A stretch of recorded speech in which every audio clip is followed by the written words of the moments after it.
kanat lahu syahidan wa syafi'an yaumal qiyamah. Kuntu lahu syahidan wa syafi'an yaumal qiyamah. Barang tiga so yang menziarahiku di Madinah. Barang tiga so yang menziarahi Rasulullah di Madinah. Madinah berarti karena Rasulullah sudah wafat, berarti menziarahi makam Rasul. Dan barang tiga so yang menziarahi aku di Madinah, muhtasiban dengan ikhlas. Diarahnya dengan ikhlas.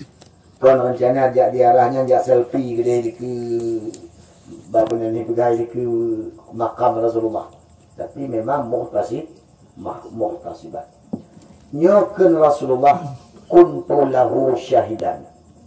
Adalah aku untuk orang tersebut syahidan sebagai saksi nanti di akhirat. Rasulullah yang diketahui orangnya. Lagi wa syafi'an, adalah aku untuk orang tersebut syafi'an sebagai penolong. Kapan? Yaumal qiyamati, pada hari kiamat. Ya. Ayah fadilah diarah makam Rasulullah.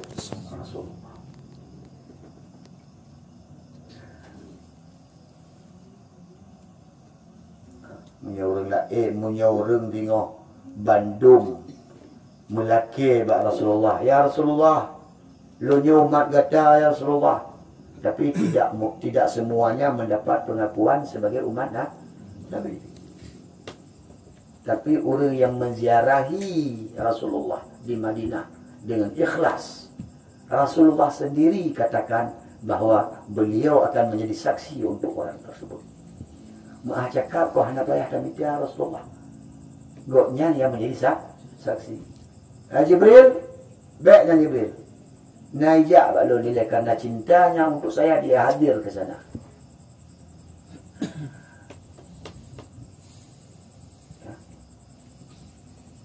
Di samping Rasulullah akan menjadi saksi syafi'an. Kuntu lahu syafi'an. Adalah aku untuk orang tersebut syafi'an sebagai penolong, sebagai pemberi syafaat yaumul qiyamah, pada hari kiamat. Ana harta la malun wala banon baikna di yaumil qiyamah. Hanya manfaat ana manfaat harta. Mati-mati nafsi. Tapi Rasulullah muncul. Rasulullah hadir untuk memberi syafaat. Salah satu yang hidup syafaat ya Rasulullah sesuai dengan hadis yang anda bacanya adalah orang-orang yang menziarahinya di Madinah.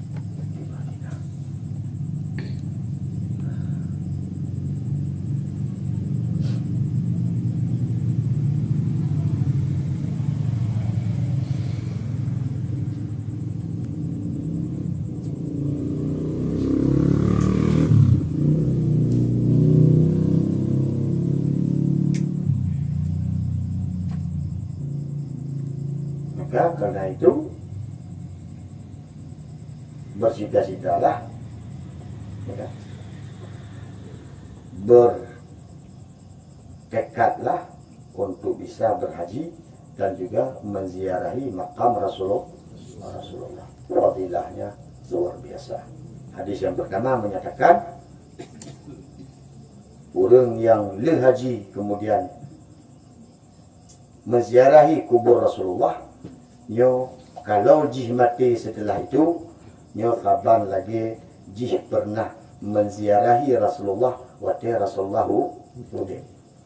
Hadis yang kedua, kekala Rasulullah, barang tiga so yang menziarahi kuburku, maka aku wajibkan untuk orang tersebut syafaatku nanti di akhirat. Hadis yang kedua, barang tiga so yang berhaji ke Mekah, kemudian dia mengkasat pergi ke Madinah untuk menziarahi makam Rasulullah di Masjid Nabawi. Maka orang itu dituliskan oleh Allah baginya 2 buah haji yang mabrur. Dan Hadis yang keput, barang tiga so yang menziarahiku di Madinah dengan ikhlas, aku akan menjadi saksi untuk orang tersebut, dan juga aku akan memberi syafaat untuk orang tersebut. Aku akan menjadi penolong untuk orang tersebut yaumal qiyamati, pada hari kiamat. Maka kata pelapeng bertekad. Be andalan danyo panik nunggu dah dapat apa menyebelam panggilan nunggu ko hana cip. Be nyan andalan. Be nyan andalan. Karena lagi pernah pegah setelah Nabi Ibrahim membangun kembali Ka'bah yang masa Nabi Adam, maksudnya bakal Ka'bah yang kena masa Nabi Adam, waktu tenggelam bot kaum Nabi Lut, waktu banjir oleh Allah, ya. Pernah dipegah gelah bakal Ka'bah itu. Tapi ke tempat dan Nabi Ibrahim, di tempat yang sama kembali Nabi Ibrahim membangun Ka'bah itu. Lalu bangun Ka'bah dan Nabi Ibrahim balik, maka ditolong oleh Nabi Ismail. Karena Nabi Ismail, maka nak sedari hijir Ismail di samping Ka'bah ini. Batai yang ditutur oleh Nabi Ismail, waktu dibantu agaknya Nabi Ibrahim begat Ka'bah kembali. Maka nak hijir Ismail yang memutar kalau samping Ka'bah hanya Nabi hijir Ismail. Maksudnya hijir Ismail secara lafzi, secara lafaz artinya batai Ismail. Maknanya adalah nyan batai yang tepat, yang duduk oleh Nabi Ismail waktu agaknya dibantu agaknya Nabi Ibrahim untuk gedong Ka'bah kembali. Jadi leh Ka'bah, gedong Ka'bah diperintahlah oleh Allah kepada Nabi Ibrahim, wahai Ibrahim, serulah, hanya yang ada dalam Al-Quran, serulah umat manusia untuk mengunjungi baiti, rumahku ke Allah. Maka kan tahu Nabi Ibrahim kiban tahu tulen terbatas dari Allah, enggak tahu Tuhan hoi. Maka gedong Nabi Ibrahim, satu riwayat menyatakan di atas Bukit Safa, satu riwayat menyatakan di atas Bukit Marwah, satu riwayat menyatakan di atas Jabal Qudus. Nah, lebih riwayat. Gedong Nabi Ibrahim keput bawah arah. Kudih tiga peku, kudih tiga peku, kudih tiga. Gohoi umat manusia untuk mengunjungi Ka'bah. Gekun dalam kitab tafsir Jalalain dengan izin Allah, atas kehendak Allah buatnya, maka gunung-gunung yang tinggi turun dan lembah-lembah yang naik hingga dada, dan suara Nabi Ibrahim disampaikan oleh Allah kepada seluruh makhluk yang ada pada waktunya. Bahkan untuk makhluk-makhluk yang golongna yang masih di alam arwah. Tanya golongna waktunya. Nyokunyo makna ji. Makna panggilannya iaitu dia urung tada, urung Tuhan dan belum nak panggilannya nyam maksudnya. Kan guhui dari Nabi Ibrahim. Nyam makna. Matanya hendak tepu pun ada dengar dia Tuhan. Pajan kata pun ada dengar hana. Watelu tamu taha dengan betul-betul. Lu tak cita dengan betul-betul. Mati dan hana lepas sekali. Berarti nyatalah kita tidak termasuk orang yang mendengar panggilan.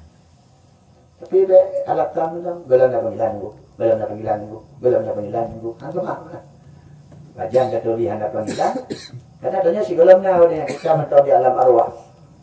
Baru katuli hanya panggilan setelah kita berusaha, berdoa, bertekad. Hal lupa kita tanpa mati. Waktunya baru kita ke belum ada panggilan orang itu. Benar. Berkaitan dengannya, di samping untuk haji, tujuan yang lain yaitu dapat ziarah makam Rasulullah, makam Rasulullah sallallahu alaihi wasallam. Munyo kena tambang syurga di dunia, maka datanglah ke Masjid Nabawi. Karena di sana sesuai dengan Rasulullah, baina baiti wa mimbari rawdatun min riyadil jannah. Antara rumahku dan mimbarku itu adalah satu kebun dari kebun syurga. Jadi dia kena tambang dalam syurga di dunia, maka datanglah ke Masjid Nabawi, masuklah ke Raudhah.